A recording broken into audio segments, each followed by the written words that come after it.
नमस्ते दोस्तों, आज मैं बीपीएससी 67 के मेंस के लिए जीएस पेपर 2 के साइंस टेक से एक टॉपिक डिस्कस करूंगा जो कि है जियो इंजीनियरिंग। क्लाइमेट चेंज को कंट्रोल करने के लिए जियो इंजीनियरिंग का कैसे उपयोग करते हैं, इसके संबंध में एक क्वेश्चन है। तो क्वेश्चन देख लेते हैं। जलवायु परिवर्तन समर रणनीति मतलब मिटिगेशन स्ट्रेटजी के रूप में भू अभियांत्रिकी जियो इंजीनियरिंग की क्षमता का समालोचनात्मक विश्लेषण करें। मतलब कि समालोचनात्मक का मतलब होता है इसका पॉजिटिव भी और नेगेटिव भी दोनों का देने के बाद एक बैलेंस्ड आंसर लिखना है। उत्तर देख लेते हैं। जियो इंजीनियरिंग वह तकनीक है जिसे सीधे तौर पर जलवायु परिवर्तन के प्रभाव से निपटने के लिए डिजाइन किया गया है। आमतौर पर हवा से कार्बन डाइऑक्साइड को हटाकर पृथ्वी की सतह पर पहुंचने वाले सूर्य के प्रकाश की मात्रा को सीमित करता है। इससे ग्लोबल वार्मिंग के समस्या से निपटने में मदद मिलेगी। अब देख लेते हैं जियो इंजीनियरिंग की कार्य पद्धति, ये कार्य कैसे कैसे करते हैं। तो पहला है अल्बिडो की वृद्धि, बादलों या भूमि की सतह पर परावर्तकता मतलब कि रिफ्लेक्टिवनेस को बढ़ाने सूर्य की प्रकाश जो पृथ्वी की सतह का तापमान बढ़ाती है उसे बादलों या पृथ्वी की सतह से परावर्तित कर वापस अंतरिक्ष में भेजने में सक्षम होगा, जिससे कि पृथ्वी का जो तापमान होगा वो कम होगा। ठीक है। दूसरा है सीरस क्लाउड थिनिंग, यह पृथ्वी की सतह से परावर्तित किरणों को अंतरिक्ष में जाने के लिए सीरस बादलों को पतला या खत्म करता है जियो इंजीनियरिंग के द्वारा। ठीक है। इस प्रकार के बादल अधिक ऊंचाई में होते हैं। सीरस जो है ना, ये एक प्रकार का बादल है। बादल 3 प्रकार के होते हैं, यह ज्योग्राफी के लेक्चर में मैं बताऊंगा। और बड़ी मात्रा में सूर्य के प्रकाश को अवशोषित करते हैं। इसी के कारण जियो इंजीनियरिंग के द्वारा इस बादल को पतला किया जाता है या समाप्त किया जाता है, जिससे कि पृथ्वी से निकलने वाले रिफ्लेक्टेड रे वो स्पेस में चला जाए और पृथ्वी कम गर्म हो।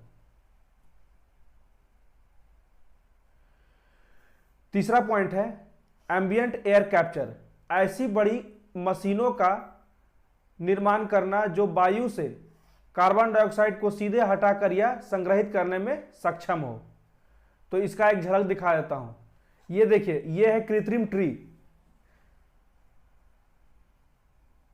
इसी की हम अभी बात कर रहे थे कि ये बड़े बड़े मशीन लगाकर कार्बन डाइऑक्साइड को अवशोषित करते हैं। तो अभी फिगर हमने देख लिया एम्बिएंट एयर कैप्चर का कि वो कैसे कार्बन डाइऑक्साइड को कैप्चर करता है। ठीक है। अब चौथा है कार्बन कैप्चर, बायोमास को बढ़ाना, जिससे ऊर्जावान के लिए बायोमास को जलाने की प्रक्रिया में उत्सर्जित CO2 को कैप्चर करता है। इसी को कहते हैं कार्बन कैप्चर। पांचवा है महासागर उर्वरीकरण, मतलब कि प्राथमिक उत्पादकता बढ़ाने के लिए चयनित स्थानों में समुद्र में पोषक तत्वों को बढ़ाने से वातावरण से कार्बन डाइऑक्साइड कम होंगे। छठा है महासागर क्षारीयता, मतलब कि इसका एसिडिटी को कम करना। तो समुद्र में चूना पत्थर, सिलिकेट या कैल्शियम हाइड्रोक्साइड जैसे चट्टानों को बड़ी मात्रा में मिलाने से समुद्र में कार्बन संग्रहण की क्षमता बढ़ेगी, जिससे समुद्र का अम्लीकरण में कमी आएगा। ठीक। और कुछ है जो मैं बता देता हूं। एक है SAI। ठीक है। इसका मतलब होता है स्ट्रेटोस्फेयर एरोसोल इंजेक्शन। ठीक है। तो ये इसका मेन मतलब है सौर विकिरण प्रबंधन का सबसे सामान्य प्रकार SAI है। SAI के मामले में सूरज की कुछ गर्मी को प्रतिबिंबित करने के लिए समताप मंडल में गैसों को पंप किया जाता है, जो एक मजबूत ज्वालामुखी विस्फोट में प्राकृतिक प्रभाव का अनुसरण करता है। SAI का पैमाना वो है, इससे एक देश में लागू करने से बारिश और मौसम में परिवर्तन करने में सक्षम होंगे SAI के द्वारा। ठीक है। Stratosphere aerosol injection. और एक है MCB, मतलब कि मरीन क्लाउड बाइटनिंग। इसके द्वारा पृथ्वी से दूर सूर्य के प्रकाश का एक प्रकार प्रतिबिंबित शामिल है। इस मामले में समुद्री नमकयान कणों को समुद्री बादलों में घना करते हैं और उन्हें प्रतिबिंबित करने के लिए छिड़का जाता है। ठीक है, ये दो चीजें मैंने बताया नहीं था, इसलिए मैंने एक्सप्लेन कर दिया। अब देखते हैं कि जियो इंजीनियरिंग से जुड़ा कौन कौन सा समस्या भी तो उत्पन्न होगा। तो पहला है, कई विशेषज्ञों को डर है कि यह पारिस्थितिकी तंत्र की स्वनियमन क्षमता, मतलब कि सेल्फ रेगुलेशन कैपेसिटी को क्षीण करता है।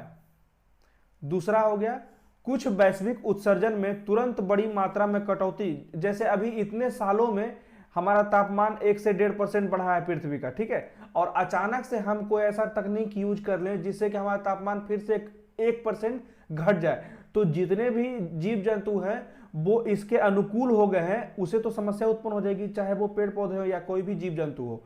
तो इसलिए कहा जा रहा है कि कुल वैश्विक उत्सर्जन में तुरंत बड़ी मात्रा में कटौती से ध्यान हटाने की आवश्यकता है, क्योंकि यह हमारे भविष्य की पीढ़ियों के लिए प्रतिकूल प्रभाव डालेगा। ठीक है, ये एक फिगर है जहां पे जियो इंजीनियरिंग के द्वारा बहुत सारा मिरर स्ट्रेटोस्फीयर में डाला जाएगा, जिससे कि जो सूर्य का प्रकाश आएगा तो यहीं से रिफ्लेक्ट होकर वापस स्पेस में चला जाएगा, और इससे हमारा अर्थ जो है वो हीट होने से बच जाएगा।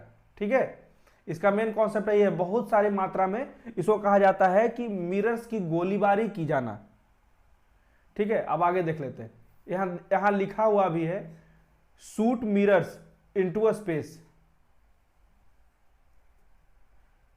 ये मैंने बता ही दिया था अभी। अब तीसरा पॉइंट देख लेते हैं, जियो इंजीनियरिंग के प्रभाव राष्ट्रीय सीमाओं तक सीमित नहीं है। जो जियो इंजीनियरिंग के दुष्परिणाम हैं वो केवल एक देश में तो होंगे नहीं, वो कोई देश और राज्य का सीमा तो देखेगा नहीं। अगर एक जगह बारिश हो रही तो दूसरी जगह भी बारिश होगी, क्योंकि अगर कृत्रिम तरीके से वर्षा एवं तूफान को निर्मित कर सकते हैं तो कई देश इसे युद्ध के हथियार के रूप में भी उपयोग कर सकते हैं। चौथा पॉइंट है, एक नैतिक तर्क यह भी है कि क्या हमें प्रकृति के प्रबंधन का हेरफेर, मतलब कि हस्तक्षेप करने का अधिकार है? नहीं है। तो यहां पे देख लेते हैं आगे का रास्ता। तो पहला है, व्यापक क्षेत्रीय पारिस्थितिकी तंत्र पर जियो इंजीनियरिंग के प्रभाव को समझने के लिए बहुत बड़े स्केल पे शोध करने की आवश्यकता है, जिससे हम छोटी छोटी बारीकियों को समझ सकें और इसका दुष्परिणाम न के बराबर हो सके।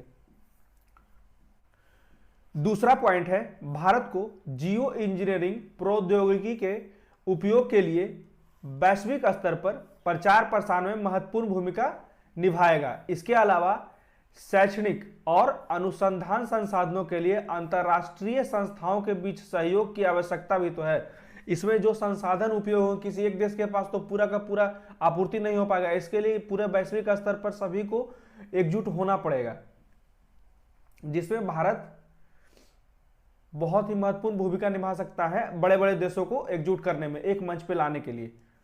तीसरा पॉइंट है, जियो इंजीनियरिंग को वर्तमान के उत्पादन एवं खपत के पैटर्न में कोई बदलाव किए बिना ग्रीन हाउस गैसेस का उत्सर्जन करने का लाइसेंस के रूप में नहीं माना जा सकता। इसका मतलब यह है कि हम अभी जो जियो इंजीनियरिंग की बात कर रहे हैं कि जो भी बढ़ा 1.5% जो भी बढ़ गया है हमारा तापमान पृथ्वी का, इसे जियो इंजीनियरिंग के द्वारा तुरंत ही हम इसे कंट्रोल कर लेंगे।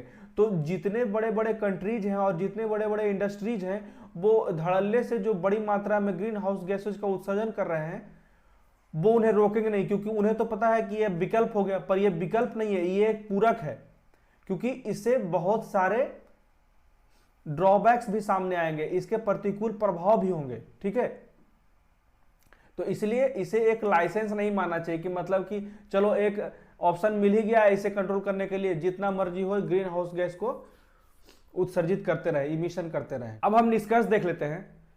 तो निष्कर्षतः निरंतर जलवायु परिवर्तन एवं ग्लोबल वार्मिंग की बढ़ती समस्या को